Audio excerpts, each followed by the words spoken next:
So it's Jordan B. Peterson and these three other guys. And the episode, if you want to watch it, is called The Four Horsemen of Meaning.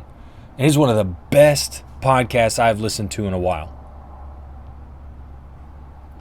Because these four brilliant human beings, like a level of intelligence I don't even dream about possessing, because it's so far beyond me. Anyways, I digress. So these four guys are talking about culture with the underlying presupposition that there is a meaning crisis in society today. And I think they're primarily talking about Western society. I don't think they're talking globally. I think they're talking more about westernized countries. And there's a crisis of meaning. And first of all, I agree wholeheartedly. There is an enormous crisis of meaning. And I see this all the time when I work with young people, because I can't tell you how many times I go into a classroom and I talk to our older kids, like middle school, high school age, and every one of them struggles with, why am I here? What is the purpose of this class? This is boring. This is dull. Like, we've lost even the simplest meaning behind education.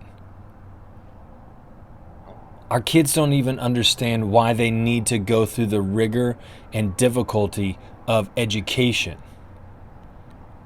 So yeah, I do agree there is a crisis of meaning in Western society right now. I think that's in part because of what we're talking about today. We have a crisis of meaning because we have in part, not all of it, but in part because we have a crisis of trust. Sorry, I can see myself in the camera, and I watched The Secret Life of Walter Mitty last night, and I feel like that guy who introduces the transition for the Life magazine, and he does all these fake hand gestures, and I can see my hands moving, so I feel like that guy right now. It's not my goal. I love that movie. It's one of my favorite movies, and I am completely off topic at the moment. I think we have a crisis of meaning because we have a crisis of trust. And we have a crisis of trust because we've run into a crisis of truth. And if there was one particular area that I feel like we should, as a society, point ourselves back to, a North Star, an orientation, a point on the compass, I would argue it needs to be truth. From a spiritual standpoint, I would argue that point even further. You know, my wife and I are going through this spiritual journey of church and following Jesus and Christianity. And at the core of that search is our search for truth.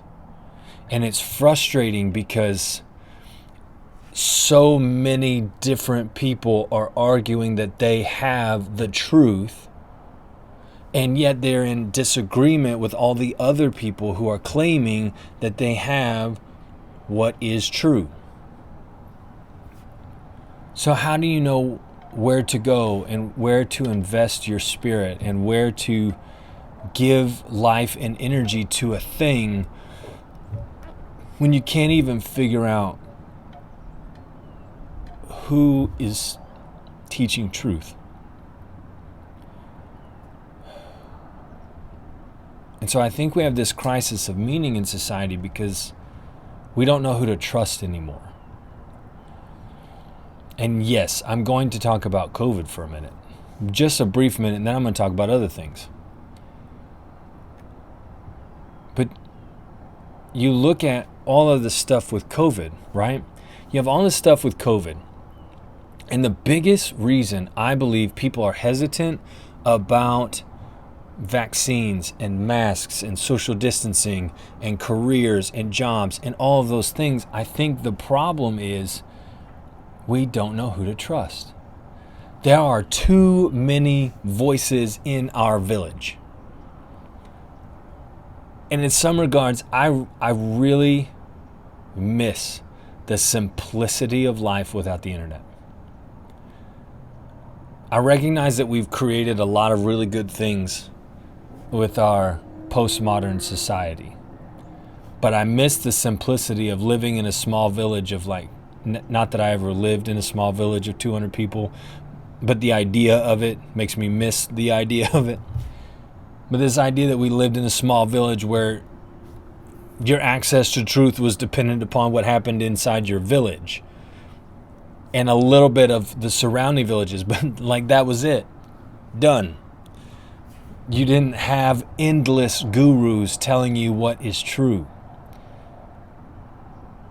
And there are times where I get on the internet, or I get on YouTube, or I get on this news organization's website, and I just get flustered and frustrated because everybody's claiming to know truth, and there's all of this disagreement. And how do you know who to listen to? And I'm sorry, but Dr. Fauci is not a source of truth. I don't believe that. I believe he is a source of misinformation. He's become like the Pope of the scientific community, the one man whose one opinion matters the most. Now, that's not an anti-Catholic statement. What I mean is there's become this hierarchy within even COVID science with the almighty Dr. Fauci at the top, and everybody underneath that has to take their orders from him. And that, again, has created a crisis of trust because clearly the man is not trustworthy. So there's an example of how we've run into this problem of trust even with something as significant as COVID.